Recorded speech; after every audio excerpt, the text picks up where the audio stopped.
அதிகாரமும் வல்லமையும் கொடுக்கப்பட்டிருக்கிறது.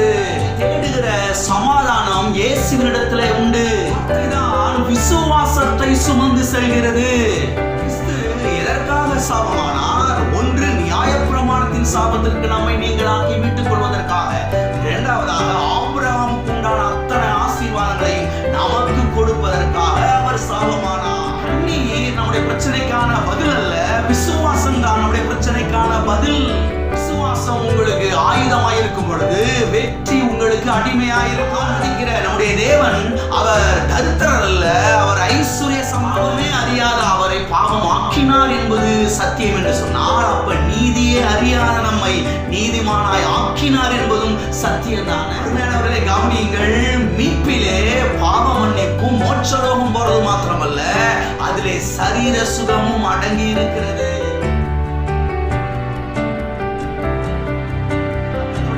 வார்த்தைக்கு செல்வோம், திருப்பிக் கொள்வோம். 1 கொரிந்தியர் 1ஆம் அதிகாரம் 23ஆம் வசனம். நாங்களோ சிலுவையில் அறையப்பட்ட கிறிஸ்துவை பிரசங்கிக்கிறோம். நாங்களோ சிலுவையில் அறையப்பட்ட கிறிஸ்துவை பிரசங்கிக்கிறோம். நாங்கள் யாரை பிரசங்கிக்கிறோம்? சிலுவையில் அறையப்பட்ட கிறிஸ்துவை பிரசங்கிக்கிறோம். ஏன் சிலுவையில் அறையப்பட்ட கிறிஸ்துவை நாங்கள் பிரசங்கிக்கிறோம் என்று இவர் சொல்லுகிறார். சிலுவையில் அறையப்பட்ட கிறிஸ்து தான் இந்த உலகத்தில் இருக்கக்கூடிய எல்லா பிரச்சனைகளுக்கும் பதிலாக இருக்கிறார். பாவ பிரச்சனைக்கு கிறிஸ்து தான் பதிலாக இருக்கிறார். சாப பிரச்சனைக்கு கிறிஸ்து தான் பதிலாக இருக்கிறார். வியாதி பிரச்சனைக்கு கிறிஸ்து தான் பதிலாக இருக்கிறார். தரித்திர பிரச்சனைக்கு கிறிஸ்து தான் பதிலாக இருக்கிறார். குடும்ப பிரச்சனைக்கு கிறிஸ்து தான் பதிலாக இருக்கிறார். இன்னும் பலவிதமான பிரச்சனைகள் இந்த உலகத்தில் இருக்கிறது பாருங்க.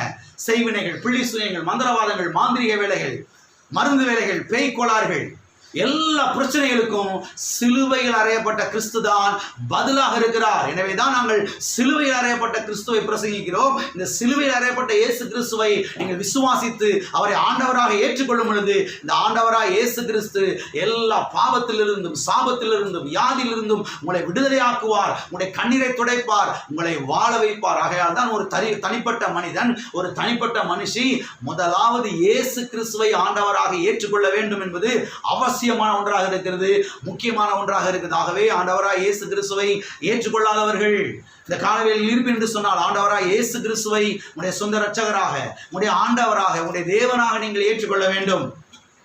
கழுத்தில் சிலுவை டாலர் போடுறது நல்லது. நாங்களாம் ரொம்ப வருஷமா கழுத்தில் சிலுவை டாலர் போட்டிருக்கீங்க, அது போட்டிருக்கிறது நல்லது. அதனால நீங்க ரட்சிக்கப்பட்டீங்கன்றது அர்த்தம் கிடையவே கிடையாது. எங்க தாத்தா அன்னைக்கு கோயில் அவர் தான் மணி அடிப்பார். சர்ச்சில் அவர் தான் கோயில் குட்டியா இருந்தாரு. என்ன இருந்தாரு? அவர் தான் கோயில் குட்டி. அவர் தான் மணி நீளம் அடிப்பாராகும், அப்படின்னு அவருடைய பேரனாகும், பேத்தியாகும். அதனால நீங்க ரசிக்கப்பட்டீங்க. அவர் மணி அடிச்சாருன்றதுனால நீங்க ரசிக்கப்பட்டீங்கன்னு அர்த்தம் கிடையவே கிடையாது. ஒவ்வொரு தனிப்பட்ட மனுஷனும் தனிப்பட்ட விதத்துல உள்ளத்தை திறக்க வேண்டும், இருதயத்தை திறக்க வேண்டும். இயேசுவே, நீர் என் ஆண்டவர், என் இரட்சகர், நீர் எனக்காக சிலுவையிலே மரித்தீர், ரத்தத்தை சிந்தினீர், அடக்கம் பண்ணப்பட்டீர், 3ஆம் நாள் உயிர் தெழுந்தீர். கர்த்தாவே, என் உள்ளத்திலே வாரும், என் இருதயத்திலே வாரும், ஆண்டவராக நான் ஏற்றுக்கொள்கிறேன், எனக்கு உதவி செய்யும், என்னுடைய கண்ணீரை துடையும், என்னை வாழவையும் என்று உள்ளத்திலே அழைப்பு கொடுக்கும் பொழுது ஆண்டவராக இயேசு கிறிஸ்து உள்ளத்திலே வருகிறார். எல்லா இருள்களையும் போக்குகிறார், சாபங்களை போக்குகிறார், வாழ வைக்கிறார், வெளிச்சம் போட்டு காண்பிக்கிறார். நல்ல எதிர்காலத்துக்கு நேராய் உங்களை வழிநடத்தி செல்கிறார். ஆகையால் தான் ஒரு தனிப்பட்ட மனிதன், தனிப்பட்ட மனுஷி முதலாவதாக இயேசு கிறிஸ்துவை ஆண்டவராக ஏற்றுக்கொள்வது என்பது அவ்வளவு அவசியமான ஒன்றாக இருக்கிறது. ஆகவே ஆண்டவராக இயேசு கிறிஸ்துவை ஏற்றுக்கொள்ளாதவர்கள் இந்த காலவேளையில் இருப்பேன் என்று சொன்னால், உங்களுடைய நல்வாழ்வுக்காக, உங்களுடைய நன்மைக்காக, உங்களுடைய சமாதானத்துக்காக, உங்களுடைய நல்ல எதிர்காலத்துக்காக இந்த ஆண்டவராக இயேசு கிறிஸ்துவை ஏற்றுக்கொள்ளுங்கள். வாசிப்போம். ஏசாயா தீர்க்கதரிசன புஸ்தகம் 45வது அதிகாரம் 3வது வசனம். உன்னை பெயர் சொல்லி அழைக்கிற இஸ்ரவேலின் தேவனாகிய கர்த்தர் நானே என்று நீ அறியும்படிக்கு, உன்னை பெயர் சொல்லி அழைக்கிற இஸ்ரவேலின் தேவனாகிய கர்த்தர் நானே என்று நீ அறியும்படிக்கு, நீ அறிந்து கொள். எதை அறிந்து கொள்? உன்னை அழைத்த தேவன் யார்? உன்னை தெரிந்து கொண்ட தேவன் யார்? உன்னை மீட்டெடுத்த தேவன் யார்? உன்னை ரட்சித்த தேவன் யார்? உனக்காக கல்வாரி சிலுவையிலே ரத்தத்தை சிந்தின தேவன் யார்? அவருடைய அன்பு எவ்வளவு பெரியது என்பதை நீ அறிந்து கொள் என்று அவர் இங்கே சொல்லுகிறதை நாம் பார்க்கிறோம். அருமையான தேவனுடைய பிள்ளைகளை கவனியுங்கள். கடந்த சில வாரங்களாக நாம் எதற்காக அழைக்கப்பட்டிருக்கிறோம் என்கிற இந்த சத்தியத்தை ஞாயிற்றுக்கிழமை காலை ஆராதனைகளிலே நாம் தியானித்துக் கொண்டு வருகிறோம். இதிலே முன்னுரையாக சில காரியங்களை நாம் பார்த்தோம். பிறகு நாம் எதற்காக அழைக்கப்பட்டிருக்கிறோம் என்பதற்கான பொதுவான சில காரியங்களை நாம் பார்த்து கொண்டு வருகிறோம். அது மாத்திரமல்ல, கடந்த வாரத்திலே நாம் எதற்காக அழைக்கப்பட்டிருக்கிறோம் என்பதற்கான 5வது காரியத்தை நாம் பார்க்க ஆரம்பித்தோம். 5வது காரியம் என்ன? நாம் சுயாதீனத்திற்கு அழைக்கப்பட்டிருக்கிறோம். நாம் எதற்கு அழைக்கப்பட்டிருக்கிறோம்? சுயாதீனத்துக்கு அழைக்கப்பட்டிருக்கிறோம். சுதந்திர வாழ்வுக்கு என்ன செய்யப்பட்டிருக்கிறோம்? அழைக்கப்பட்டிருக்கிறோம். வாசிப்போம். கலாத்தியருக்கு எழுதின நிருபம் 5ஆம் அதிகாரம் 13ஆம் வசனம். சகோதரரே, நீங்கள் சுயாதீனத்திற்கு அழைக்கப்பட்டீர்கள். இந்த சுயாதீனத்தை நீங்கள் மாம்சத்துக்கு ஏதுவாக அனுசரியாமல் அன்பினாலே ஒருவருக்கொருவர் ஊழியம் செய்யுங்கள். இந்த வசனத்தை கடந்த வாரத்திலே நான் உங்களுக்கு விளக்கி காண்பித்தேன். நாம் எதற்காக அழைக்கப்பட்டிருக்கிறோம் என்று சொன்னால், நாம் சுயாதீனத்துக்கு என்ன செய்யப்பட்டிருக்கிறோம்? அழைக்கப்பட்டிருக்கிறோம். விடுதலை வாழ்வுக்கு அழைக்கப்பட்டிருக்கிறோம். உரிமை வாழ்வுக்கு அழைக்கப்பட்டிருக்கிறோம். சுதந்திர வாழ்வுக்கு நாம் அழைக்கப்பட்டிருக்கிறோம். அருமையானவர்களை கவனியுங்கள். இந்த வசனத்தை மற்ற மொழிபெயர்ப்புகளில் இருந்து உங்களுக்கு நான் வாசித்து காண்பித்தேன். அது மாத்திரமல்ல, இந்த வசனத்தின் பின்னணியை உங்களுக்கு நான் விளக்கி சொன்னேன். அது மாத்திரமல்ல, புதிய ஏற்பாட்டு திருச்சபையாராகிய நாம் கடைபிடிக்க வேண்டிய, அனுசரிக்க வேண்டிய 2 காரியங்கள் என்ன என்பதை உங்களுக்கு நான் சொன்னேன். ஒன்று தண்ணீர் ஞான ஸ்நானம், இன்னொன்று அப்பம் பிக்குதல். இந்த 2ஐயும் திருச்சபையாராகிய நாம் அனுசரிக்க வேண்டும். இதுல ஒன்று ஒரே ஒரு முறைதான் செய்யப்பட வேண்டிய காரியம். அது என்ன? தண்ணீர் ஞானஸ்தானம். வார வாரம் தண்ணீர் ஞானஸ்தானம் எடுக்கிறது கிடையாது. மாசம் மாசம் தண்ணீர் ஞானஸ்தானம் எடுக்கிறது கிடையாது. வருஷம் தண்ணீர் ஞானஸ்தானம் எடுக்கிறது கிடையாது. இது கிறிஸ்தவ வாழ்க்கையிலே ஒரே ஒரு முறை செய்யப்பட வேண்டிய காரியம். அடுத்த காரியம் என்ன? அப்பம் பிக்குதல், திருவிருந்து ஆராதனை, கர்த்தருடைய பந்தி, கம்யூனியன், ராபோஜனம். இது டெய்லி செய்யலாம், வாரம் செய்யலாம், மாசம் செய்யலாம். குறைஞ்சது மாசத்துக்கு ஒரு முறையாக என்ன செய்யணும்? அதை அனுசரிக்க வேண்டும். இதெல்லாம் நான் விளக்கி உங்களுக்கு காண்பித்தேன். அது மாத்திரமல்ல, திருச்சபை மக்கள் கடைபிடிக்க வேண்டிய 4 காரியங்கள் என்ன என்பதை உங்களுக்கு நான் தெளிவாக எடுத்து காண்பித்தேன். கடந்த வாரம் இதெல்லாம் கேட்காதவங்க யூடியூபுக்கு போய் சேனலை ஓப்பன் பண்ணி என்ன செய்யுங்க, அவசியம் பார்க்கணும். இதெல்லாம் அவசியமான ஒன்று. அதெல்லாம் நீங்கள் அவசியம் பார்த்தாதான் வாழ்க்கையில் ஒரு தெளிவடைய முடியும். எனக்கு அப்படி தெரியா போயிடக்கூடாது. அவ்வளோ அவசியமான ஒன்று தான். அப்பதான் நீங்கள் ஒரு விடுதலையோடு வாழ முடியும், ஒரு வெற்றியோடு வாழ முடியும். இல்லைன்னா அடுத்தவங்க உங்கள் மனதை போட்டு குடைஞ்சு உங்களை கீழே விழ தள்ளிடுவாங்க. நீ இதை பண்ணணுமாக்கு, அதை பண்ணணுமாக்கு, இதை பண்ணாதான் கர்த்தருடைய கிருபை கிடைக்குமாக்கு, அது செஞ்சால் இதை செய்யணும், அதை பண்ணணும், இதை பண்ணணும், பலவிதமான காரியங்களை செய்ய வச்சு உங்களை போட்டு நிறுத்திடுவாங்க, கீழே விழ வச்சிருவாங்க. ரொம்ப கவனமாக இருக்க வேண்டியது. அப்போ அந்த 4 காரியங்களை உங்களுக்கு எடுத்து காண்பித்தேன். திருச்சபையில் இருக்கக்கூடிய அப்போஸ்தலர்களும் மூப்பர்களும் பாருங்க எழுதி அனுப்பின அந்த காரியத்தை நாம் தெளிவாக பார்த்தோம். அந்த 4 காரியங்கள் என்ன? ஒன்று, விக்கிரகங்களுக்கு படைக்கப்பட்டவைகளை புசிக்க கூடாது. ஆமென். இரண்டாவதாக ரத்தம் புசிக்க கூடாது. மூன்றாவதாக நெருங்குண்டு செத்ததை, ஆக்சிடென்ட் ஆன மிருகத்தையோ பறவைகளோ செய்யக்கூடாது, சாப்பிடக்கூடாது. நான்காவதாக வேசித்தனத்துக்கு என்ன செய்ய வேண்டும்? இதை மறுபடியும் நான் விலைக்கு சொன்னா ரொம்ப டைம் ஆகிடும். அதனால அங்க போய் என்ன செய்யுங்க, இதெல்லாம் பாருங்க, விலைக்கு சொல்லியிருக்கிறோம் இல்லையா? வேசித்தனத்துக்கு விலகி இருக்க இந்த 4 காரியங்களை கவனித்து நடந்தாலே போதும். தேவையில்லாத பாரத்தை ஜனங்கள் மேலே சுமத்தக்கூடாது என்பதை கடந்த வாரத்திலே நாம் பார்த்தோம். புறஜாதிகளை கலங்க பண்ணலாகாது என்பதை நாம் பார்த்தோம். புறஜாதிகள் மேலே இந்த நுகத்தடிகளை போட்டு அவர்களை அமிழ்த்தக்கூடாது, அவர்களை எழும்ப விடாதபடிக்கு அவர்களை கூனி குறுகி பண்ண போய்விடக்கூடாது என்பது குறித்து தெளிவாக நாம் பார்த்தோம். அது மாத்திரமல்ல, இந்த காரியங்களை திட்டமாக எழுதி அனுப்பினார்கள் என்பதை நாம் பார்த்தோம். ஏன்னா ஒரு செய்தியை ஒருத்தவங்க சொல்லும் போது அந்த செய்தி அவங்க கொண்டு போய் இன்னொருத்தவங்க சொல்லும் போகும்போது கொஞ்சம் மாற்றி சொல்றதுக்கு வாய்ப்புகள் இருக்கிறது. அவங்க இன்னொருத்தர் சொல்லும் போது இன்னும் கொஞ்சம் மாற்றி சொல்வதற்கு வாய்ப்பு இருக்குது. இது 10 பேர்கிட்ட போய் 20 பேர்கிட்ட போய் 100 பேர்கிட்ட போய் 1000 பேர்கிட்ட போகும்போது கடைசி ஆளுக்கு போகும்போது என்ன சொன்னானே அவனுக்கு விளங்காம போயிடும். அதனால திட்டமா எழுதி எழுத்தின் பிரகாரம் எழுதி சபைக்கு அனுப்பிச்சு இதை நீங்க வாசிக்க சொல்லி வாசிக்க விட்டாங்க. வாசிக்க விட்ட மாத்திர பிறகுதான் அவங்களுக்கு பெருமூச்சே, நல்ல வேலைக்கு அப்பா தப்புச்சம் பொழைச்சோன்றது மாதிரி என்ன செஞ்சாங்க, எல்லாரும் அங்க மறுபடியும் சபைக்கு வந்தார்கள். ஆகவே இந்த காரியங்களை திட்டமாய் எழுதி அனுப்பினார்கள் என்பதை நாம் பார்த்தோம். எல்லா சபை மக்களும் இதை பாருங்க வாசித்த பிறகுதான் பாருங்க அவர்கள் மறுபடியும் சபைக்கு என்ன செய்தார்கள், வந்தார்கள். மகிழ்ச்சியோடு சபைக்கு வந்தார்கள், விடுதலையோடு சபைக்கு வந்தார்கள், சுதந்திரமாக சபைக்கு என்ன செய்தார்கள், அவர்கள் வந்தார்கள் என்பதை நாம் கடந்த வாரத்திலே பார்த்தோம். அதை தொடர்ந்து இன்னைக்கு சில காரியங்களை நான் சொல்ல விரும்புகிறேன். இதை எழுதி அனுப்புனாங்க இல்லையா, இதை எழுதி அனுப்பி சபைக்கு வாசித்த உடனேயே அங்கே என்ன நடந்துச்சு வாசிப்போம். அப்போஸ்தலர் நடவடிக்கைகள் கடந்த வாரத்தில் எதை வாசித்தோம், அப்போஸ்தலர் 15 இதெல்லாம் திட்டம் பண்ணி இதெல்லாம் எழுதி அனுப்புகிறாங்க. 16 அதிகாரத்துக்கு வந்தீங்கன்னா அதையெல்லாம் எப்படி அவங்க வாசிச்சு அங்கே என்ன நடந்தது என்பதை குறித்து நான் பார்க்கிறோம். அப்போஸ்தலர் 16வது அதிகாரம் 4வது வசனம் 5வது வசனம். அவர்கள் பட்டணங்கள் தோறும் எருசலேமில் இருக்கும் அப்போஸ்தலராலும் மூப்பராலும் விதிக்கப்பட்ட சட்டங்களை கை கொள்ளும்படி அவர்களுக்கு ஒப்புவித்தார்கள். அதனாலே சபைகள் விசுவாசத்தில் ஸ்திரப்பட்டு நாளுக்கு நாள் பெருகின. எப்படி பெருகிச்சு, நாளுக்கு நாள் பெருகிருச்சு. அருமையானவர்களே கவனியுங்கள், இங்கே நாம் பார்க்கிறோம் அவர்கள் பட்டணங்கள் தோறும் போகையில் எருசலேமில் இருக்கும் அப்போஸ்தலர்களாலும் மூப்பர்களாலும் விதிக்கப்பட்ட சட்டங்களை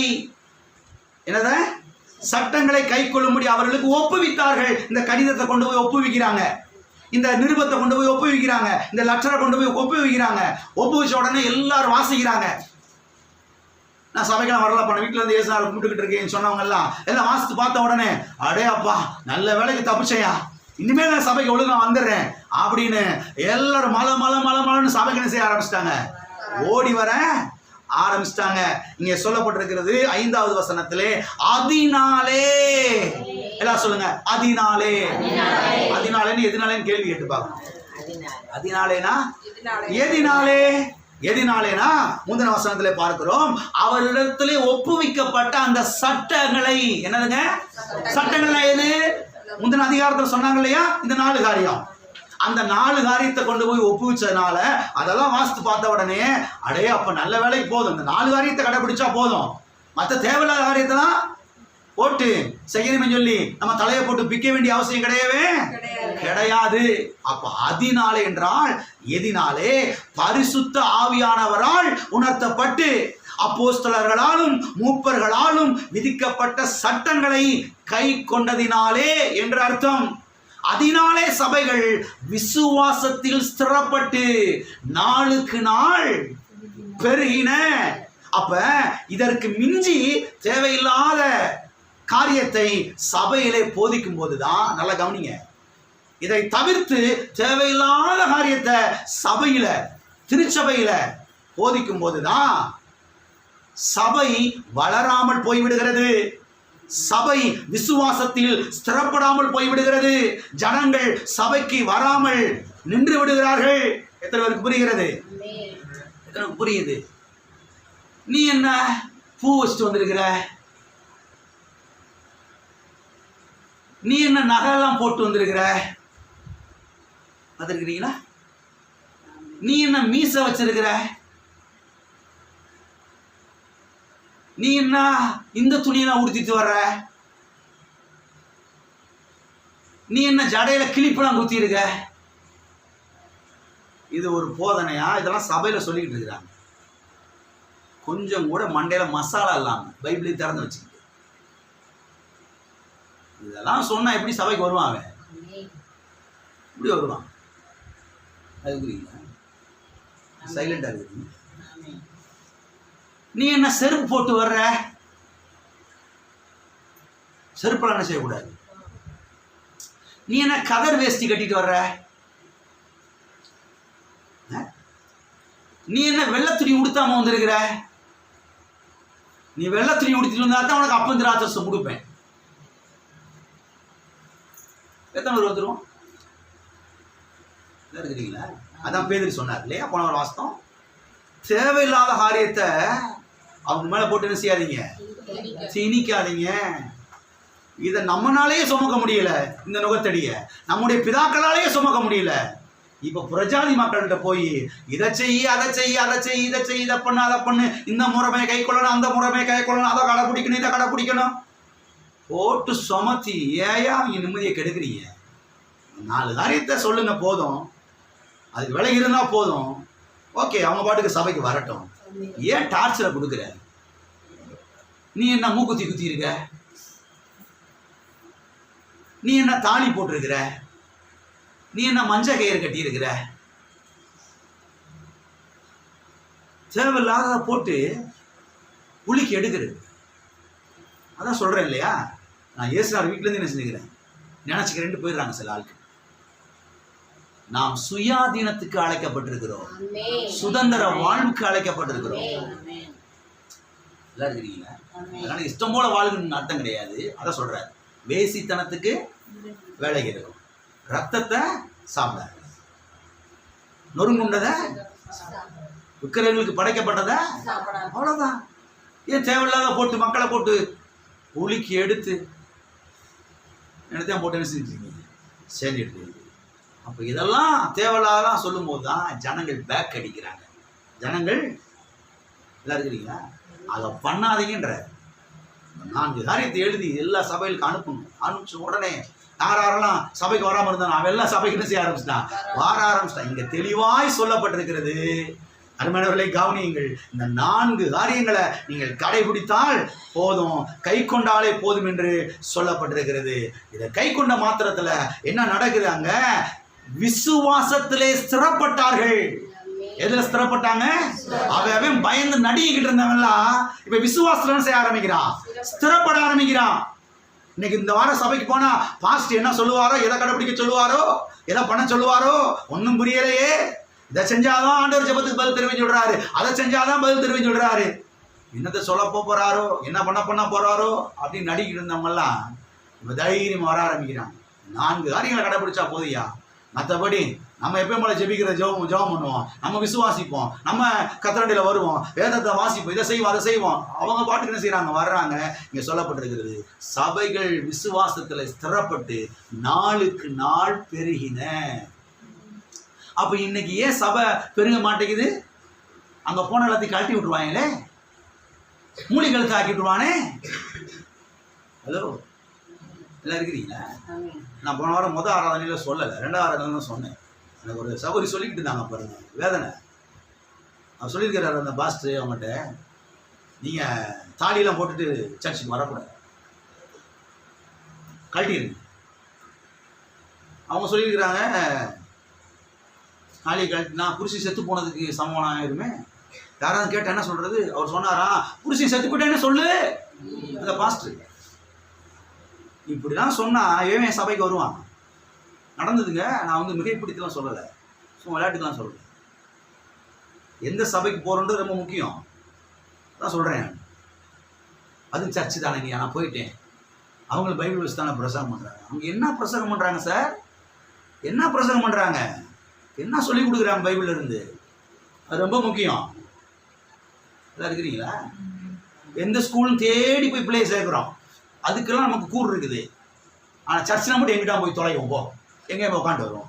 அதுக்கு மட்டும் கூறு வரவே மாட்டேங்குது நம்ம ஆளுகளுக்கு. ஸ்கூலு காலேஜு கரெக்டாக தேடி போய் எவ்வளோ காசாலும் பரவாயில்ல, அது எத்தனை கிலோமீட்டராலும் பரவாயில்ல, நான் ஃபீஸை கட்டி என்ன செய்வேன். அதை விட ரொம்ப முக்கியம் சார் இது வாழ்க்கை. வசனம், எந்த வசனத்தை கேட்குறீங்க, எப்படிப்பட்ட வார்த்தைகளை கேட்குறீங்க, உள்ளே போய் அதுதானே உங்களை மாற்ற போகுது. எவ்வளோ தூரமாக இருந்தாலும் பரவாயில்ல, அந்த சர்ச்சுக்கு நான் தான் போவேன். ஏன்னா வசனத்தை போதிக்கிற சபை, வசனத்தை சொல்லி கொடுக்குற சபை. அது எவ்வளோ தூரமாக இருக்கட்டும், 25 கிலோமீட்டர் கூட இருக்கட்டும், நான் அங்கே போவேன், அந்த வசனத்தை நான் கேட்பேன். அங்கே போனால் என் வாழ்க்கையை மாற்றப்படும். சீக்கிரத்தில் காரம் வாங்கி கூட சீக்கிரம் போயிடுவேன். நான் பஸ் பிடிச்சி போகலாம், இன்னைக்கு ஒரு ஆட்டை கட்ட பிடிச்சி போகலாம், ஒரு டைம் வரும் இந்த உலகத்திலேயே சூப்பரான காரை வாங்கி நான் கொண்டு போய் செய்ய சபையில் நிறுத்தி நான் வசனத்தை கேட்பேன். அந்த மாதிரி கருத்து பண்ணிடுவாரு. ஏன்னா வசனத்துக்கு முக்கியத்துவம் கொடுக்குறீங்கல்ல, வார்த்தைக்கு முக்கியத்துவம் கொடுக்குறீங்கல்ல, வசனத்து மேல பசியா இருக்கிறீங்கல்ல, வசனத்து மேல தாகமா இருக்கிறீங்களா இருக்கிறீங்களா? தேவையில்லாத காரியத்தை போட்டு மக்கள்கிட்ட போட்டு திணிச்சு அவன் உயிர் எடுத்துடக்கூடாது. எதை எடுத்துடக்கூடாது? சத்தத்தை காணமே உயிரை. ஆகவே நாம் எதற்காக அழைக்கப்பட்டிருக்கிறோம் என்றால் சுயாதீனத்துக்கு என்ன செய்யப்பட்டிருக்கிறோம்? அழைக்கப்பட்டிருக்கிறோம். சுதந்திர வாழ்வுக்கு அழைக்கப்பட்டிருக்கிறோம். உரிமை வாழ்வுக்கு அழைக்கப்பட்டிருக்கிறோம். விடுதலையின் வாழ்வுக்கு அழைக்கப்பட்டிருக்கிறோம். எல்லாம் கரங்களை வைத்து சொல்லுவோம், கர்த்தர் என்னை சுயாதீனத்துக்கு அழைத்திருக்கிறார். விடுதலை வாழ்வுக்கு கர்த்தர் என்னை அழைத்திருக்கிறார். ஆமென். எல்லாரும் இருக்கிறீங்களா? அடுத்து தொடர்ந்து சில காரியங்களை பார்ப்போம். இன்றைக்கு நாம் சுயாதீனர்களாய் இருக்கிறோம் என்று சத்தியவேதம் தெளிவாய் சொல்லுகிறது. அருமையானவர்களை கவனியுங்கள். இன்றைக்கு நாம் சுயாதீனர்கள் என்றாலும் கூட நாம ஒரு விதத்துல அடிமைகளாய்த்தான் இருக்கிறோம். என்னப்பா சார், போன வாரம் இந்த வாரம் சுயாதீனர்கள் சொல்லி விலைக்கு சொல்லிவிட்டு இப்ப திடீர்னு நாம ஒரு விதத்துல அடிமைகளாக தான் இருக்கிறோம் சொல்றீங்க. என்னதான் சொல்ல வர்றீங்க? எல்லாம் இருக்கிறீங்களா? கவனி, விலைக்கு சொல்றேன். நாம் சுயாதீனர்கள் என்றாலும் கூட ஒரு விதத்துல நாம் அடிமைகளாய் தான் என்ன செய்கிறோம்?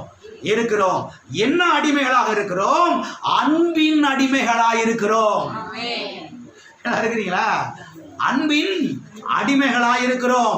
யாருக்கு அன்பின் அடிமைகளாய் இருக்கிறோம்? கிறிஸ்துவுக்கு அன்பின் அடிமைகளாய் இருக்கிறோம்.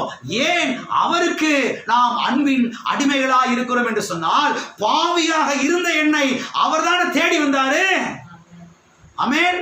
பாவியாக இருந்த நம்மை அவர் தேடி தம்முடைய சொந்த ரத்தத்தையே கல்வாரி சிலுவையிலே சிந்தி அவர்தான் என்னை மீட்டெடுத்தாரு. அதனாலதான் நான் அவருக்கு இன்றைக்கு அன்பின் அடிமையாயிருக்கிறேன். ஆமென். அவருக்கு அன்பின் அடிமையாயிருக்கிறேன். அவர் என்னை அடிச்சிருவாரு, என்னை கைய கால ஒடிச்சிருவாரு, என் மண்டையை பிளந்துருவாரு என்பதற்காக நான் அவருக்கு அன்பின் அடிமையா இல்ல.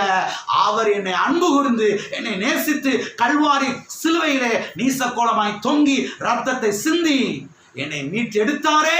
அவருடைய பிள்ளையை என்னை ஆக்கினாரே. அவருடைய குமாரனாக குமாரத்தியாக ஆக்கி இருக்கிறாரே. ஆசீர்வாதத்துக்கெல்லாம் என்னை சுதந்திரவாளியாக பங்காளியாக வாரிசுகாரனாக என்னை ஆக்கினாரே. அந்த அன்பை நினைக்கும் பொழுது இன்றைக்கு நானே போய் மனமுகுந்து என்னை ஒப்பு கொடுத்துட்டேன். எப்படி ஒப்பு கொடுத்துட்டேன்? கர்த்தாவே, இன்றையிலிருந்து நான் உமக்கு அன்பின் அடிமை. ஆமென்.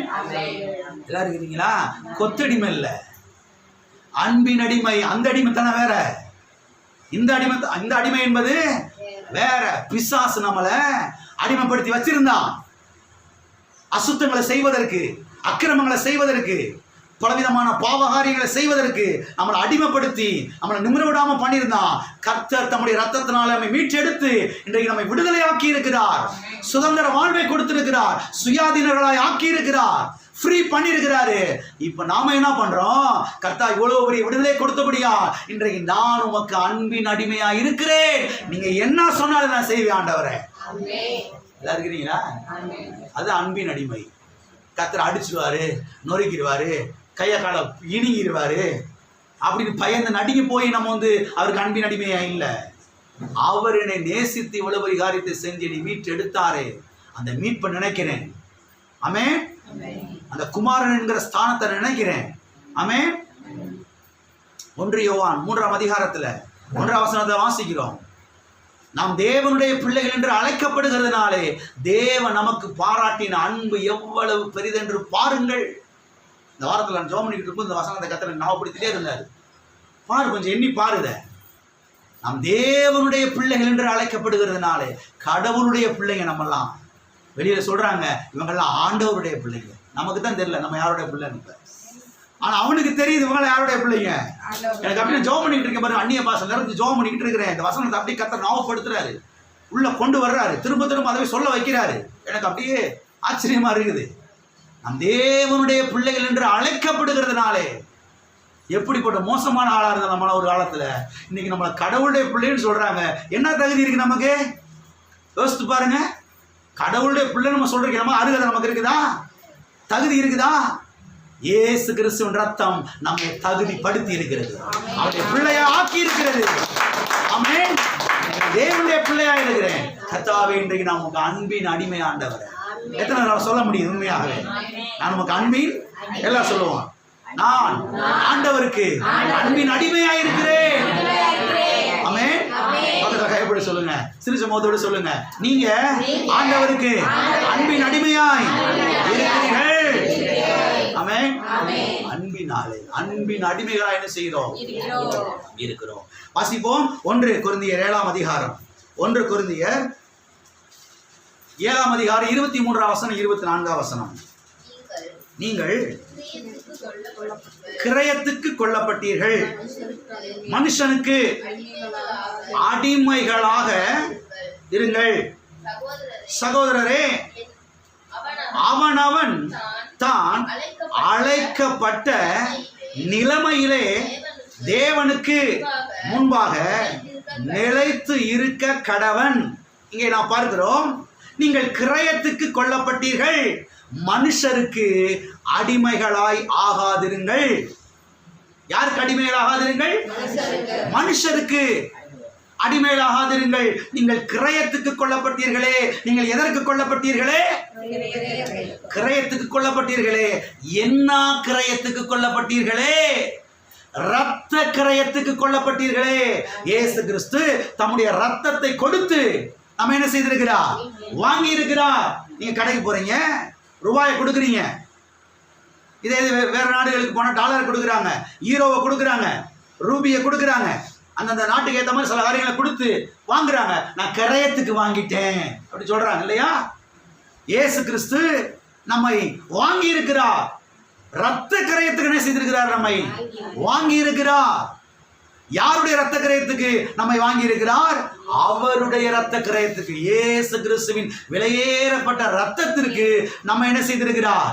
வாங்கி இருக்கிறார். எனவே இயேசு கிறிஸ்து தம்முடைய சொந்த ரத்தத்தினாலே நம்மை வாங்கி விட்டார். ஆகவே இன்றைக்கு நாம் எந்த மனுஷனுக்கும் அடிமைகள் கிடையாது.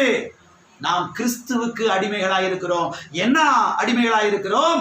அன்பின் அடிமைகளாய் இருக்கிறோம். அது மாத்திரமல்ல, நாம் கிறிஸ்துவுக்கு அடிமைகள் என்று சொல்லும் போது நாம் எவ்வாறு அடிமைகளாய் ஆனோம் என்று சொன்னால், அருமையானவர்களை கவனியுங்கள். அவர் நம்மை பாருங்க, உருட்டி மிரட்டி பயமுறுத்தி, இந்த பாரு ஒழுங்கா இருந்துக்கடா, எனக்கு நீ அடிமையா இல்ல, உன்னை போட்டு தள்ளிடுவேன் அப்படின்னு உருட்டி மிரட்டி அவர் நம்மளை என்ன செய்யல? அன்பின் அடிமையா ஆக்கல. அருமையானவர்களை கவனியுங்கள். அவர் நம்மை, அவருக்கு பாருங்க, அவர் தம்முடைய ரத்தத்தை பாருங்க சிந்தி நம்மை மீட்டெடுத்தபடியினாலே நாம் அவருக்கு நம்ம என்ன செய்தோம்? அன்பின் அடிமையாக ஒப்பு கொடுத்தோம். நாம் நம்மை அவருக்கு அன்பின் அடிமைகளாக ஒப்பு கொடுத்திருக்கிறோம். என்ன செய்திருக்கிறோம்? எத்தனை பேர் ஒப்பு கொடுத்திருக்கிறீங்க?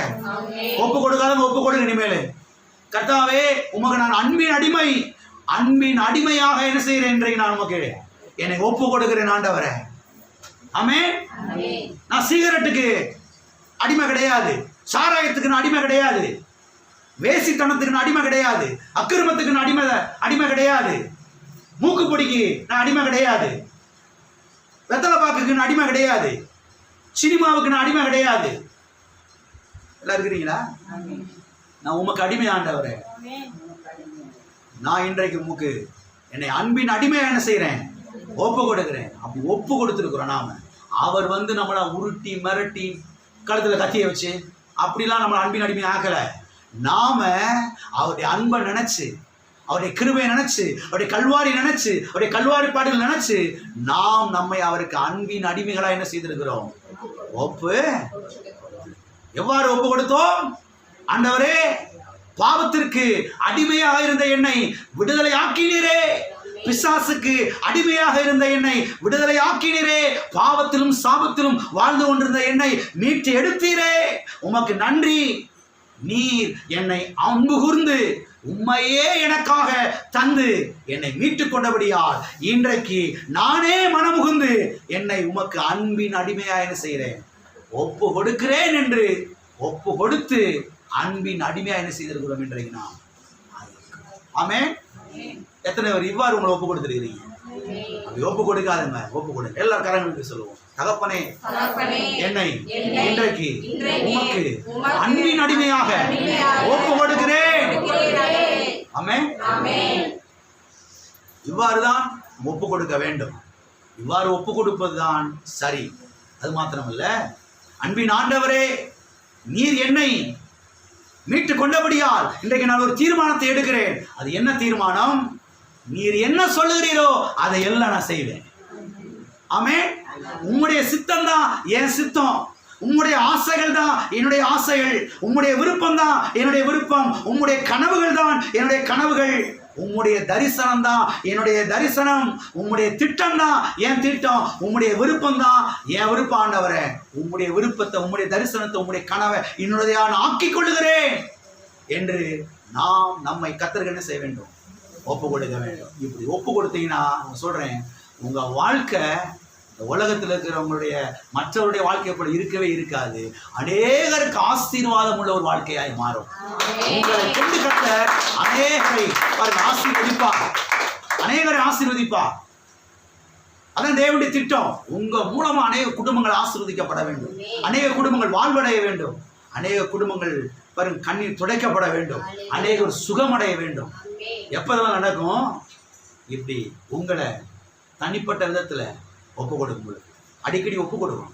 உங்களுடைய திட்டம் தான்ப்பா என் திட்டம், உங்களுடைய ஆசை தான் என் ஆசை, உங்களுடைய கனவு தான் என் கனவு, உங்களுடைய விருப்பம் தான் என் விருப்பம், உங்களுடைய தரிசனம் தான் என் தரிசனம் ஆண்டவரே என்று ஒப்பு கொடுக்கும் பொழுது உங்களை கர்த்தர் பாருங்க அநேகருக்கு ஆசீர்வாதமா எடுத்து என்ன செய்வார்?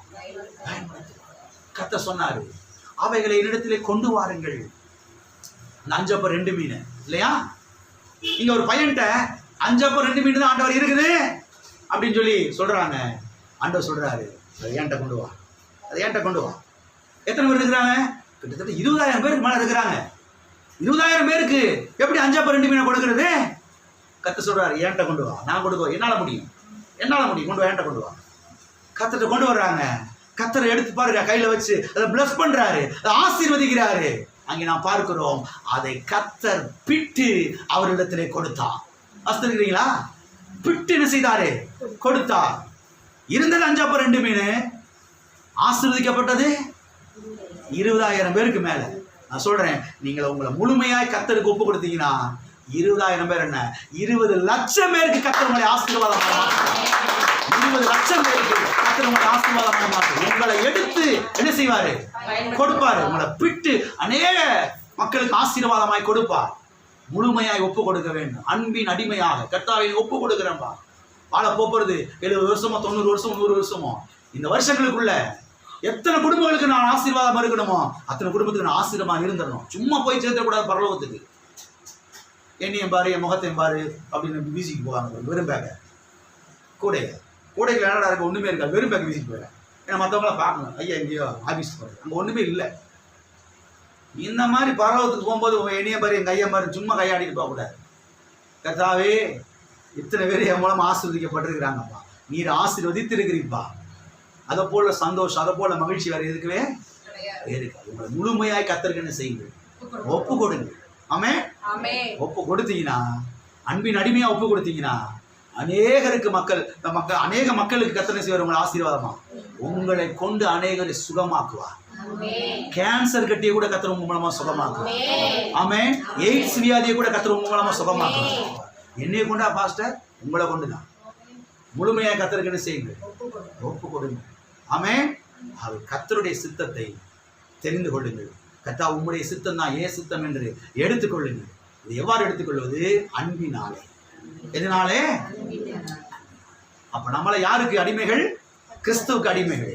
என்ன அடிமைகள் சொல்லுங்க? கொத்தடிமையா? அன்பின் அடிமை. என்னதுங்க? அன்பின் அடிமை என்ன செய்யணும்? இருக்கிற வாசிப்பு உபாகமம் 15வது அதிகாரம் 12ஆம் வசனம் முதல் 17வது வசனம் வரைக்கும். உன் சகோதரனாகிய எபிரேய புருஷனான ஆனாலும் எபிரேய ஸ்திரீயானாலும் உனக்கு விளைப்பட்டால் 6 வருஷம் உன்னிடத்தில் வேலை சேவிக்க வேண்டும். 7ஆம் வருஷத்தில் அவனை விடுதலை பண்ணி அனுப்பி விடுவாயாக. அவனை விடுதலை பண்ணி அனுப்பி விடும்போது அவனை வெறுமையாய் அனுப்பி விடாமல் உன் தேவனாகிய கர்த்தர் உன்னை ஆசீர்வதித்ததின்படி உன் ஆட்டு மந்தையிலும் உன் களத்திலும் உன் ஆலையிலும் எடுத்து அவனுக்கு தாராளமாய் கொடுத்து அனுப்பி விடுவாயாக. நீ எகிப்து தேசத்தில் அடிமையாய் இருந்ததையும் உன் தேவனாகிய கர்த்தர் உன்னை மீட்டு கொண்டதையும் நினைவு கூற கடவாய். ஆகையால் நான் இன்று இந்த காரியத்தை உனக்கு கட்டளையிடுகிறேன். ஆனாலும் அவன் உன்னிடத்தில் நன்மை பெற்று உன்னையும் உன் குடும்பத்தையும் நேசிப்பதினால், அந்த வார்த்தை நீங்க கவனிக்கணும், நேசிப்பதினால் நான் உன்னை விட்டு போக மாட்டேன் என்று உன்னுடனே சொல்வானே ஆகில், நீ ஒரு கம்பியை எடுத்து அவன் காதை கதவோடே சேர்த்து குத்துவாயாக. பின்பு அவன் என்றைக்கும் உனக்கு அடிமையாய் இருக்க கடவன். உன் அடிமை பெண்ணுக்கும் அப்படியே செய்ய கடவாய். இங்கே ஒரு அன்பின் அடிமை குறித்து வாசிக்கிறோம். ஒரு எஜமான் என்ன பண்ணுகிறான்? அடிமையை வாங்கி கொண்டு வந்து தன்னுடைய வீட்டிலே வேலை செய்யும்படி நியமிக்கிறான். விவசாயம் பண்ணுறதுக்கோ தொழில் செய்வதற்கோ வீட்டு காரியங்களை கவனித்துக் கொள்வதற்கோ அடிமைகளை கொண்டு நியமிக்கிறான். இப்படி கவனித்துக் கொண்டிருக்கிற நாட்களிலே இந்த எஜமான் நல்லா கவனிச்சுக்கிறான். அவன் அடிமை மாதிரி நடத்தல, பிள்ளை மாதிரி நடத்துறான். நல்லா சாப்பாடு கொடுக்குறான், நல்லா ட்ரெஸ் கொடுக்குறான், நல்லா பார்த்துக்கிறான், நல்லா கவனிச்சுக்கிறான், நல்லா வச்சுக்கிறான். இப்ப வருஷம் முடிஞ்சிருச்சு. வருஷம் முடிஞ்ச உடனே, அப்பா வருஷம் முடிஞ்சிருச்சுப்பா, நீ என்ன செய்யலாம்? தாராளமா நீ உன் வீட்டுக்கு போகலாம், உன் சொந்த பந்தங்கள்கிட்ட நீ போய் சேரலாம், உன் ஊருக்கு உன் தேசத்துக்கு நீ போகலாம், இன்றைக்கு உனக்கு விடுதலை போ அப்படின்னு சொல்லி அனுப்பும்போது சிலர் போயிடுவாங்களாம், சிலர் போக மாட்டாங்களாம். ஏன் போக மாட்டாங்களாம்? அதுதாங்க சொல்லப்பட்டிருக்கிறது. போக மாட்டாங்களாம். ஐயா, இந்த உலகத்தில் உம்மை தவிர எனக்கு யாரும் தெரியவே தெரியாது. உங்கள்கிட்டே இருந்து நான் வாழ்ந்துட்டேன். அது மாத்திரமல்ல, இனி அடிமை மாதிரி ஒரு நாள் கூட நீர் என்ன செய்தது இல்லை, நடத்துறதே இல்லை. உங்களுடைய பிள்ளைய போல என்னை பார்த்துக்கிட்டீரு, 3 வேளையும் கரெக்டாக சாப்பாடு கொடுத்தீரு, ட்ரெஸ்ஸை கொடுத்தீரு, உடுத்தினீரு, நல்ல அந்தஸ்தை கொடுத்தீரு, நீ நல்லா கவனிச்சுக்கிட்டீரு. உங்க விட்டு நான் சாகுற வரைக்கும் போகவே போக மாட்டேன், இங்கேயே நான் கிடப்பேன், இங்கேயே நான் இருப்பேன் அப்படின்னு சிலர் சொல்லுவாங்களாம். அப்படி ஒருவேளை சொல்லுவானால் நியாயாதிபதியிடத்தில் போய் இந்த காரியத்தை நான் சொல்லி இப்ப அவனுடைய சரீரத்துல ஒரு அடையாளத்தை போடு. அந்த அடையாளத்தை போட்ட உடனேயே அந்த அடையாளத்தை பார்க்குற மற்ற எல்லா பேரும் என்ன யோசிப்பாங்க? இந்த மனுஷன் யாருக்கோ அன்பின் அடிமையா இருக்கிறான், யாருக்கோ அவன் அன்பின் அடிமையா இருக்கிறான், யாரோ ஒருவருடைய எஜமானு கீழே இவன் இருக்கிறார் என்பதை மற்றவர்கள் அறிந்து கொள்வார்கள் என்று அந்த காரியத்தை செய்யும்படியாக கர்த்தர் சொல்லுகிறார். அப்ப நியாயாதிபதியிடத்தில் அழைத்து கொண்டு போகிறார்கள். கொண்டு போன உடனே இந்த காரியங்கள் எல்லாம் சொல்றாங்க. சொன்ன உடனே ஒரு கம்பியை எடுத்து கதவோடு வைத்து அவனுடைய காதுல என்ன செய்யறாங்க? ஒரு ஓட்டையை போடுறாங்க. இப்படிதான் காதுல ஓட்டை வந்த கதையெல்லாம் இருக்குது. எல்லாம் இருக்கிறீங்களா? காதுல ஓட்டை வந்தது. சிலருக்கு இந்த இடத்துல தழும்பு இருக்கும். நம்ம உலகத்துல பெரிய ரவுடி பேரா இருப்போம். யாருக்கும் ஒரு அன்பின் அடிமையா இருந்திருக்கிறாங்க. அந்த வந்த கதை அதெல்லாம் விலைக்கு சொல்ல டைம் இல்லை, இன்னொரு நாளைக்கு பார்ப்போம். அப்படி சில அடையாளங்கள்லாம் போடுறாங்க. பைபிள்லேருந்து அடையாளத்தை கொடுக்கப்பட்டிருக்கு. இந்த நாடுகளில் சில உடன்படிக்கை நிமித்தமாக சில அடையாளங்கள்லாம் போட்டுக்கிறாங்க. கையில் போட்டுக்கிறாங்க, கழுத்தில் போட்டுக்கிறாங்க, பல விதமான அடையாளங்கள்லாம் போட்டுக்கிறாங்க.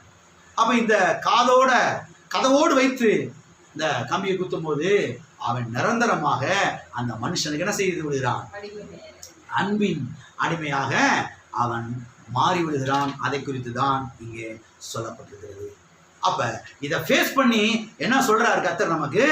இன்றைக்கு நாம் கிறிஸ்து இயேசுவுக்கு அன்பின் அடிமையா இருக்கிறோம். ஏன் கிறிஸ்து இயேசுவுக்கு நாம் அன்பின் அடிமைகளாய் இருக்கிறோம் என்று சொன்னால், அவர் நம்மை அளவில்லாமல் அன்பு கூர்ந்தபடியினாலே, அவர் நம்மை பிசாசின் பிடியிலிருந்து மீட்டெடுத்தபடியினாலே, பிசாசின் ராஜ்யத்திலிருந்து நம்மை மீட்டெடுத்தபடியினாலே, பாவத்திலே வாழ்ந்த நம்மை, சாபத்திலே வாழ்ந்த நம்மை, பிசாசின் கிடுக்கு பிடியிலே, பிசாசினுடைய அடிமைத்தனத்திலே வாழ்ந்த நம்மை தம்முடைய ரத்தத்தையே கொடுத்து, தம்முடைய ஜீவனையே கொடுத்து நம்மை மீட்டெடுத்தபடியினாலே, கர்த்தாவே என் வாழ்நாள் எல்லாம் உமக்கு நான் இன்றைக்கு அர்ப்பணிக்கிறேன் ஆண்டவரே, உம்மை தவிர எனக்கு வேற யாரும் கிடையாது, என்னை ஒப்பு கொடுக்கிறேன், உமக்காக தான் வாழ்வேன், உமக்காக தான் ஜீவிப்பேன் ஆண்டவரே. உம்முடைய ஆசைகள் தான் என் ஆசைகள், உம்முடைய திட்டம் தான் என் திட்டம், உம்முடைய கனவுகள் தான் என் கனவு, உம்முடைய விருப்பம் தான் என் விருப்பம், உம்முடைய பிளான் தான் என் பிளானு. நான் உமக்காகவே வாழ்வேன் என்று நம்மை அவருக்கு அன்பின் அடிமைகளாக என்ன செய்கிறோம்? ஒப்பு கொடுக்கிறோம். ஒப்பு கொடுத்துருக்கிறோம். ஒப்பு கொடுக்காத அப்படி என்ன செய்யணும்? ஒப்பு கொடுக்க வேண்டும். என்னை வாழ வைத்த தெய்வமே, என்னைக்கே நான் செத்து போக வேண்டியது, என்னைக்கே ஒண்ணுமில்லாம போக வேண்டியது, இன்னைக்கு நான் உயிரோடு இருக்கிறேனாவே உடைய கல்வாரி ரத்த புண்ணிய ஆண்டவரே, இன்னைக்கு நான் இருக்கிறேனாவே உடைய கிருபை ஆண்டவரே, கர்த்தாவே என்னை இன்றைக்கு உங்களுக்கு அன்பின் அடிமையா என்ன செய்யறேனா ஒப்பு கொடு. அப்படி என்ன செய்யணும்? நம்ம ஒப்பு கொடுக்கணும். அப்படிதான் ஒப்பு கொடுத்துருக்குறோம். அப்படி ஒப்பு கொடுக்காத அப்படி ஒப்பு கொடுங்க. ஆமென். எல்லாரும் இருக்கிறீங்களா? அப்ப கர்த்தர் நம்மை சுயாதீனத்துக்கு அழைத்திருக்கிறார். கர்த்தர் நம்மை விடுதலை ஆக்கி இருக்கிறார். நாம் யாருக்கு அடிமை கிடையவே? ஆனா ஒரு விதத்துல நம்ம ஆண்டவருக்கு அடிமையா இருக்கிறோம். என்ன அடிமையா இருக்கிறோம்? அன்பின் அடிமையா என்ன செய்கிறோம்? அன்பின் அடிமை என்றால் என்ன? அவர் என்னை கழுத்தில் ஒடிச்சிடுவார்ன்றனாலயா? காலை ஒடிச்சிடுவார்ன்றனாலயா? இல்லை இல்லை இல்லை, அவர் என்னை அன்பு கூர்ந்து தம்மையே எனக்காக ஒப்பு கொடுத்தபடினாலே இன்றைக்கு நான் என்னையே அவருக்காக ஒப்பு கொடுக்கிறேன். ஆமென். எல்லாரும் கரங்களை வைத்து சொல்லுவோம், கர்த்தாவே உம்மையே எனக்காக ஒப்பு கொடுத்தபடினாலே இன்றைக்கு என்னையே உமக்கு ஒப்பு கொடுக்கிறேன். ஆமென். இது அன்பின் அடிமையின் கதை. ஆமென். நம்மள கர்த்தருக்கு அன்பின் அடிமையில என்ன செய்கிறோம்? இருக்கிறோம். ஆமென். அது மாத்திரம் இல்ல, மறுபடியும் நாம் அடிமைத்தனத்துக்குள்ளே போய்விடக் கூடாது என்று சத்தியவேதம் நமக்கு திட்டமும் தெளிவாய் போதிக்கிறது. நம்ம அடிமைகளா இருந்தோம், கர்த்தர் என்ன செய்திருக்கிறாரு? விடுதலை ஆக்கி இருக்கிறாரு. இப்ப கவனிக்க வேண்டிய விஷயம் என்னன்னா, மறுபடியுமாக அந்த அடிமைத்தனத்துக்குள்ளே என்ன செய்யக்கூடாது? நாம போய்விட கூடாது. வாசிப்போம் கலாத்தியருக்கு எழுதின நிருபம் 2ஆம் அதிகாரம் 4ஆம் வசனத்தினுடைய முதல் பகுதியை வாசிப்போம். கிறிஸ்து இயேசுவுக்குள் நமக்கு உண்டான சுயாதீனத்தை இங்கே நாம் பார்க்கிறோம். கிறிஸ்து இயேசுவுக்குள் நமக்கு உண்டான சுயாதீனத்தை. அப்ப கிறிஸ்து இயேசுவுக்குள் நமக்கு என்ன உண்டாயிருக்கிறது? சுயாதீனம் உண்டாயிருக்கிறது. உரிமை வாழ்வு உண்டாயிருக்கிறது. சுதந்திர வாழ்வு என்ன செய்திருக்கிறது? உண்டாயிருக்கிறது. விடுதலையின் வாழ்வு என்ன செய்திருக்கிறது? நமக்கு உண்டாயிருக்கிறது. இப்ப 5ஆம் அதிகாரம் 1ஆம் வசனத்தை வாசிப்போம். 5ஆம் அதிகாரத்துல 1ஆம் வசனத்துடைய முதல் பகுதியை வாசிக்கிறேன், கவனியுங்கள். ஆனபடினாலே நீங்கள் மறுபடியும் அடிமைத்தனத்தின் நுகத்துக்கு உட்படாமல், மறுபடியும் அடிமைத்தனத்தின் நுகத்துக்கு, அந்த நுகம் என்ற வார்த்தை கவனிங்க, நுகத்துக்கு உட்படாமல். எல்லாரும் நல்லா கவனிங்க. பரிசுத்த ஆவியானவர் அப்போஸ்தலனாகிய பவுல் மூலமாக என்ன சொல்லுகிறார்? நீங்கள் மறுபடியும் அடிமைத்தனத்துக்குள் போய்விடக் கூடாது என்று சொல்லுகிறார். பக்கத்துல கைப்பிடி சொல்லுங்க, நீங்க மறுபடியும் அடிமைத்தனத்துக்குள்ள போயிடாதீங்க. எதுக்குள்ள போயிடாதீங்க? அடிமைத்தனத்துக்குள்ள. எதுக்குள்ள போயிடாதீங்க? அடிமைத்தனத்துக்குள்ள போயிடாதீங்க. அடிமைத்தனம் என்பது என்ன? அது ஒரு நுகத்தடி. அது ஒரு நுகத்தடி. சரி, இப்போ ஒரு கேள்வி, எல்லாம் கவனிங்க. மறுபடியும் போய்விடக் கூடாது என்று சொல்லுகிறாரே, மறுபடியும் போய்விடக் கூடாது என்று சொல்லும் போது அவர் எதை சொல்றாரு? மறுபடியும் அதுக்குள்ள போயிடாதீங்க சொல்றாரு. அப்ப மறுபடியும் போய்விடக் கூடாது என்று சொல்லும் பொழுது எதை சொல்றாரு? எதை சொல்றாரு தெரியுமா? எல்லாரும் கவனிங்க. 2 சொல்றேன். எதை சொல்றாரு தெரியுமா? ஒன்று, மறுபடியுமாக அந்த விருத்த சேதனத்துக்குள்ளே போய்விடக் கூடாது என்று சொல்லுகிறார். விருத்த சேதனத்தை குறித்து போன வாரத்தில் உங்களை வேலைக்கு சொன்னேன் இல்லையா? மறுபடியும் அந்த விருத்த சேதனத்துக்குள்ளே போய்விடக் கூடாது என்று சொல்லுகிறார். பலவிதமான முறைமைகளுக்குள்ளே போய்விடாதீங்க. இதை செய்யணும், அதை செய்யணும், அதை செய்யணும், இதை செய்யணும், இதை பண்ணணும், அதை பண்ணணும்னு சொல்லி செஞ்சிடாதீங்க, போயிடாதீங்க. எல்லாரும் இருக்கிறீங்களா? எல்லாரும் இருக்கிறீங்களா? போயிட்டீங்களா? இதை செய்யணும், இதை செய்யணும், இதை கலட்டணும், அதை மாற்றணும், அப்படி போயிடாதீங்க அப்படின்னு சொல்றாரு. 2ஆவதாக என்ன சொல்றாரு? மறுபடியுமாக அந்த பாவ வாழ்க்கைக்குள்ள போயிடாதீங்க. மறுபடியுமாக அந்த பாவ வாழ்க்கைக்குள்ள என்ன செஞ்சிடாதீங்க? போய்விடாதீங்க, போய்விடக் கூடாது என்று சொல்லுகிறார். அந்த சிகரெட்டுக்கு அடிமையா ஆயிராதீங்க, அந்த பீடிக்கு அடிமையா ஆயிராதீங்க. எல்லாம் இருக்கிறீங்களா? அந்த மூக்குப்பொடிக்கு என்ன செஞ்சிடாதீங்க? அடிமை ஆயிராதீங்க. இருக்கிறீங்களா? போயிட்டீங்க. அந்த புகையிலைக்கு அடிமை ஆயிராதீங்க. அந்த சாராயத்துக்கு அடிமை ஆயிராதீங்க. அந்த சினிமாவுக்கு அடிமை ஆயிராதீங்க. அந்த சீரியலுக்கு அடிமை ஆயிராதீங்க. தவறான செயல்களுக்கு அடிமை ஆயிராதீங்க. தவறான காட்சிகளை செல்போன்ல பாக்குறதுக்கு அடிமையான செஞ்சிடாதீங்க, ஆயிராதீங்க. இல்ல இருக்கிறீங்களா? எத்தனை புரியுது? மறுபடியுமாய் நீங்கள் அந்த அடிமைத்தனத்துக்கு செஞ்சிடாதீங்க, போயிடாதீங்கன்னு சொல்றேன். எத்தனை புரியுது? சரி, இந்த வசனத்தினுடைய அடுத்த பகுதி என்ன சொல்றது? முதல் பகுதி என்ன சொல்லுகிறது? மறுபடியுமா என்ன செய்றாங்க, அதுக்குள்ள போயிடாதீங்கன்னு சொல்றது. அது சொல்லியாச்சு. இந்த வசனத்தில் அடுத்த பகுதி என்ன சொல்லுகிறது? கிறிஸ்து நமக்கு உண்டாக்கின சுயாதீன நிலைமையிலே நிலை கொண்டிருங்கள் என்று இந்த வசனம் சொல்லுகிறது. பக்கத்துல கையப்படி சொல்லுங்க. கிறிஸ்து உங்களுக்கு உண்டாக்கி இருக்கிற சுயாதீன நிலைமையில் நிலை கொண்டிருங்கள். எதிலே நிலை கொண்டிருங்கள்? அந்த சுயாதீன, அந்த சுதந்திர வாழ்வு, அந்த விடுதலை வாழ்வு, அந்த உரிமை வாழ்வில் என்ன செய்யுங்கள்? நிலை கொண்டிருங்கள் என்று சொல்லுகிறது. வாசிப்போம். கலாத்தியர் 4ஆம் அதிகாரம் 9வது வசனம்.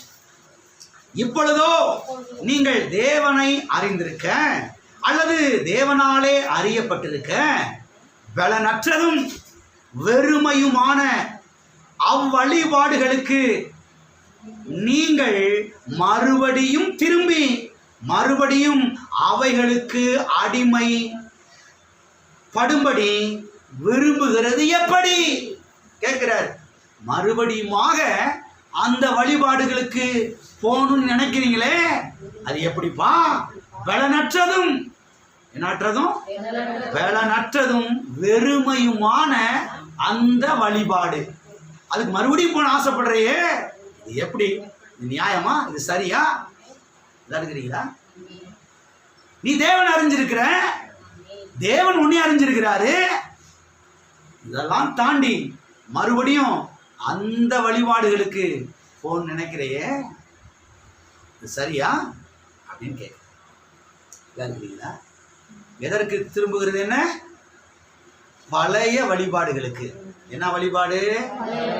பழைய வழிபாடு என்பது என்ன? இங்க சொல்லப்பட்டிருக்கிறது பலனற்றதும் வெறுமையுமான வழிபாடு என்று இங்கே சொல்லப்பட்டிருக்கிறது. எனவே கர்த்தர் என்ன சொல்லுகிறார் என்றால், பலனற்றதும் வெறுமையுமான அந்த வாழ்க்கைக்கு, அந்த வழிபாடுகளுக்கு மறுபடியுமாக திரும்பி விடாதீர்கள் என்று சொல்லுகிறார். பலன் உள்ளதும் நிறைவுள்ளதுமான இந்த சுதந்திரத்திலே, இந்த சுதந்திர வாழ்விலே நீங்கள் நிலை கொண்டிருங்கள் என்று சொல்லுகிறார். இலக்கை எப்படி சொல்லுங்க பக்கத்துல. பலன் உள்ளதும் நிறைவுள்ளதுமான இந்த சுதந்திரத்திலே, இந்த சுதந்திர வாழ்விலே நிலைத்திருங்கள், நிலை கொண்டிருங்கள். எனவே பழைய வாழ்க்கைக்கு என்ன செய்யக்கூடாது? திரும்பிடக்கூடாது. எதுக்கு திரும்பிடக்கூடாது? இந்த பழைய வாழ்க்கை குறித்து சொல்லும் பொழுது நீதிமொழிகள்ல அழகா சொல்லப்பட்டிருக்கிறது. பன்றியானது திரும்பவும் சேற்றிலே புரளுகிறதை போலவும். பன்றி எனக்கு நீங்க குளிப்பாட்டிருக்கீங்களா? சென்ட் போட்டிருக்கீங்களா? பன்னிக்கு மூக்குத்தியில குத்தி விட்டுருக்கீங்களா? நான் தான் சொல்லியிருக்கேன் ஒரு நாள். குளிப்பாட்டி ட்ரெஸ் போட்டு சென்டெல்லாம் அடிச்சு செயின்லாம் தொங்க விட்டு கழுத்தில் மைனர் செயின்லாம் போட்டு விட்டு மூக்குத்திலாம் குத்தி ராஜா கூட்டிட்டு போறார். சாக்கடையை பார்த்தவொடனே ஐயாவுக்கு குழு குழுன்னு உள்ள புகுந்துட்டாரு. என்ன செஞ்சுட்டார் ஐயா? ராஜாவுக்கு அவமானம்னாலும் அவமானம், அந்த மாதிரி அவமானம். கழுவப்பட்ட பன்றி திரும்பவும் சேற்றிலே சொல்றாரு, இந்த பழைய வாழ்க்கைக்கு போக நினைக்காத, வேணாம், இதில் நினைச்சிரு.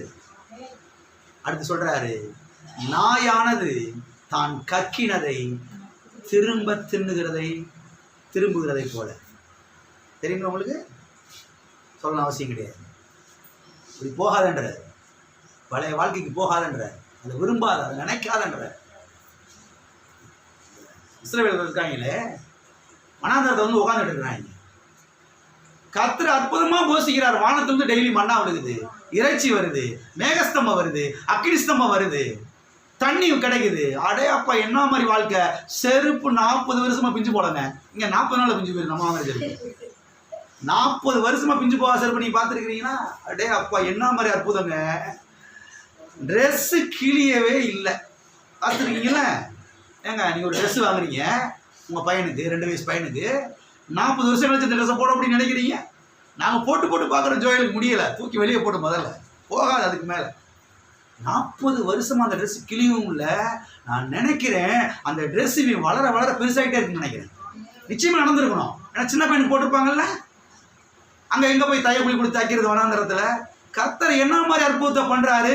இவன் அங்கே உட்காந்துக்கிட்டு நாங்கள் எகிப்து தேசத்தில் அந்த கொம்முட்டிக்காயை சாப்பிட்டோம் பார்க்கணும்.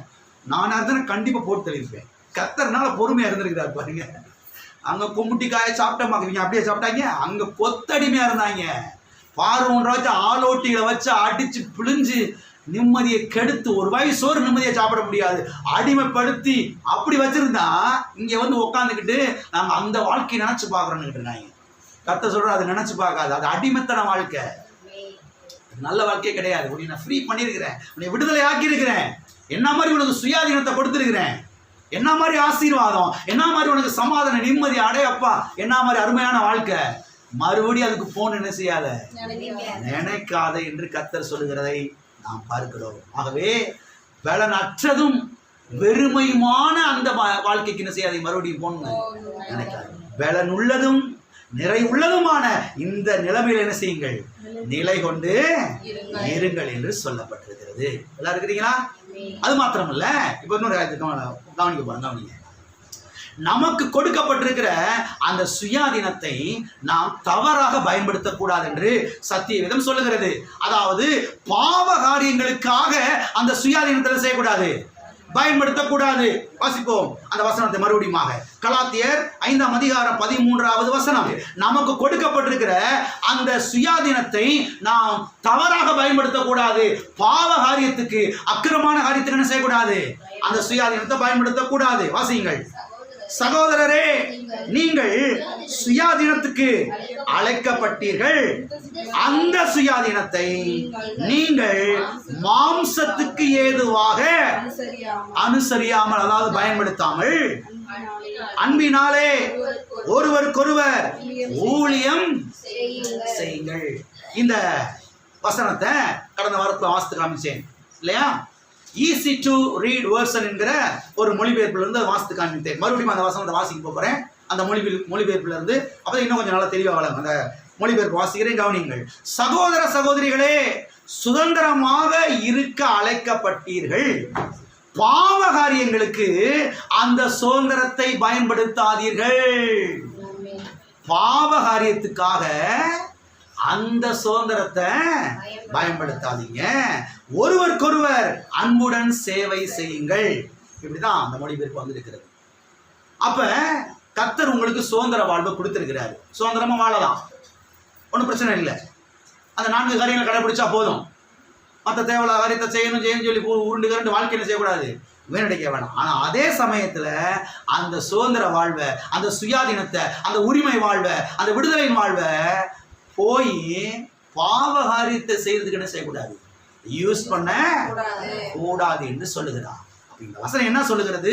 கர்த்தர் நம்மை கிருபையாய் விடுதலையாக்கி இருக்கிறார், விடுதலையாக்கி சுதந்திர வாழ்வை கொடுத்திருக்கிறாரு. இப்ப அந்த சுதந்திர வாழ்வை பாவ காரியங்களுக்கு பயன்படுத்தக்கூடாது, அசுத்த காரியங்களுக்கு பயன்படுத்தக்கூடாது, அக்கிரம காரியத்துக்கு பயன்படுத்தக்கூடாது, இச்சையான காரியத்துக்கு பயன்படுத்தக்கூடாது, நல்ல காரியங்களுக்கு சுதந்திரத்தை என்ன செய்ய வேண்டும், பயன்படுத்த வேண்டும் என்று சொல்லுகிறார். எத்தனை பேர் இந்த சுதந்திரத்தை நல்ல காரியத்துக்கு பயன்படுத்த? ஆமென். வாசிப்போம். 1 கொரிந்தியர் 10ஆம் அதிகாரம் 27ஆம் வசனம், 28வது வசனம், 29வது வசனம். அன்றியும் அவிசுவாசிகளில் ஒருவன் உங்களை விருந்துக்கு அழைத்தால் போக உங்களுக்கு மனதிருந்தால் மனசாட்சியின் மித்தம் ஒன்றையும் விசாரியாமல் உங்கள் முன் வைக்கப்படுகிற எதையும் புசியுங்கள். ஆயினும் இது விக்கிரகங்களுக்கு படைக்கப்பட்டது என்று ஒருவன் உங்களுக்கு சொன்னால் அப்படி அறிவித்தது நிமித்தம் மனசாட்சியின் நிமித்தமும் புசியாதிருங்கள். பூமியும் பூமியும் அதன் நிறைவும் கர்த்தருடையது. உன்னுடைய மனசாட்சியை குறித்து நான் இப்படி சொல்லாமல் மற்றொருவனுடைய மனசாட்சியை குறித்தே சொல்லுகிறேன். என் சுயாதீனம் மற்றொருவனுடைய மனசாட்சியினாலே குற்றமாய் எண்ணப்பட வேண்டியது என்ன? என்னுடைய சுயாதீனத்தை மற்றவே வேதனைப்படுத்துற அளவுக்கு என்ன செய்யக்கூடாது. எனக்கு கர்த்தர் சுதந்திர வாழ்வு கொடுத்துருக்குதா, நான் எப்படி வேணா நடப்பேன்னு சொல்லி அடுத்தவனை வேதனைப்படுத்துற மாதிரி என்ன செய்யக்கூடாது. அடுத்தவனுடைய உள்ளத்தை வேதனைப்படுத்தி குத்தி கலங்கடிக்கிற மாதிரி அதுக்காக இந்த சுதந்திரத்தை என்ன செய்யக்கூடாது, யூஸ் பண்ணக்கூடாது என்று சொல்லுகிறார். எல்லாம் இருக்கிறீங்களா? இந்த வேலைக்கு சொல்றீங்களா? இங்க என்ன சொல்றாரு? உன்னுடைய சுயாதீனத்தை மற்ற விசுவாசிகள், சபைக்கு வரக்கூடிய மற்ற விசுவாசிகள் இடறுவதற்கு ஏதுவாக பயன்படுத்தாது என்று சொல்லுகிறார். மற்ற விசுவாசிகளை வேதனைப்படுத்த இந்த சுயாதீனத்தை என்ன செய்யாத, பயன்படுத்தாது என்று சொல்லுகிறார். சில விசுவாசிகளை பார்த்தீங்கன்னா, எல்லாரும் நீ பார்க்குறீங்களா? எல்லாரும் நீ பாருங்க, அது தூங்காதீங்க.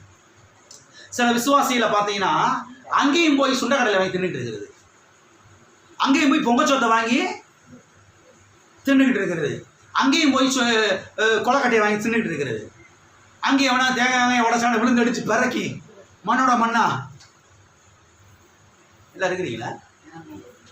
தின்னுக்கிட்டு இதை மற்ற விசுவாசியும் பார்க்குறாங்க.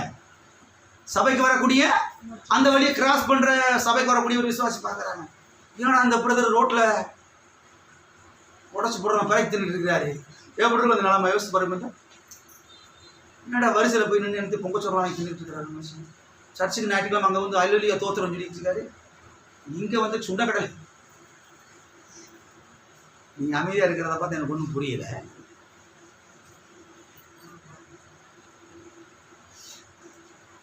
செத்தாலும் பரவாயில்ல, நான் வெடிக்க மாட்டேன். கர்த்தரனை போஷிப்பார், கர்த்தரை தேவை சந்திப்பார், கர்த்தரை சாப்பாடை கொடுப்பார். வானத்தை கிழித்து இஸ்ரவேல் ஜனங்களுக்கு மன்னாவை கொடுத்த கர்த்தர் என் தேவையை சந்திப்பார். எங்கேயும் போய் எங்கிட்ட கை நினைச்ச மாட்டேங்க. நீக்க ஏடா அந்த சிஸ்டர் இங்கே நின்று வாங்கி சாப்பிட்டு இருக்கிறாங்க, இல்லை நான் சும்மா பக்கத்தில் நின்று நான் உங்களுக்கு துணைக்கு வந்தேன்.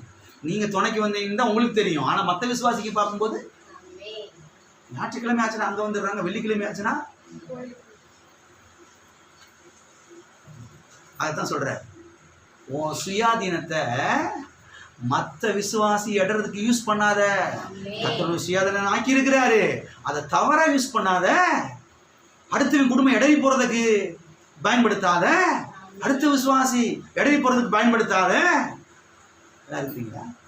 சுண்டக்கடலை வேணுமா வீட்டில் போய் அவிச்சு சாப்பிட 2 கிலோ கூட வாங்கி போய் பிரச்சனையும் இல்லை. பொங்கச்சோறு வேணுமா நல்ல சட்டினரியா கிண்டி கூட நினைச்சி தோத்திரம் பண்ணி சாப்பிடு. கொலக்கட்டை வேணுமா பஞ்சாயத்து புடிச்சு சேர்ந்து அவிச்சு இன்னைக்கு தோத்திரம் பண்ணி சாப்பிடுங்க போங்க. தேங்காய் வேணுமா நல்லா உடச்சு கூட நினைச்சிங்க நல்லா சாப்பிடுங்க.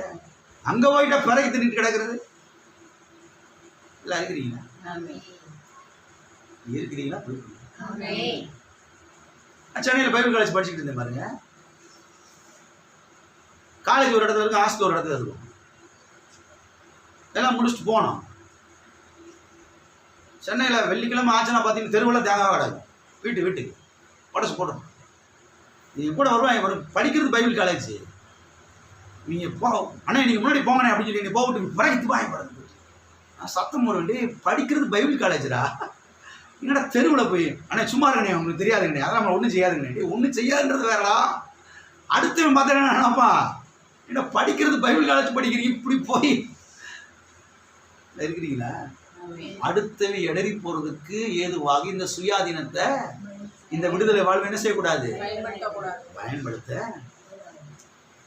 சுயாதீனத்தை தவறாக பாவ காரியத்துக்கு, அசுத்தமான காரியத்துக்கு, அடுத்தவங்க இடறி போறதுக்கு ஏதுவா என்ன செய்யக்கூடாது, பயன்படுத்தக்கூடாது. சுயாதீனத்தை சரியா என்ன செய்யணும், யூஸ் பண்ணணும். பக்கத்தில் கைப்பிடி சொல்லுங்க, சுயாதீனத்தை சரியா யூஸ் பண்ணுங்க, சரியா பயன்படுத்துங்க. யார் இடறி போறதுக்கு ஏதுவாக இந்த சுயாதீனத்தை பயன்படுத்தாதீங்க.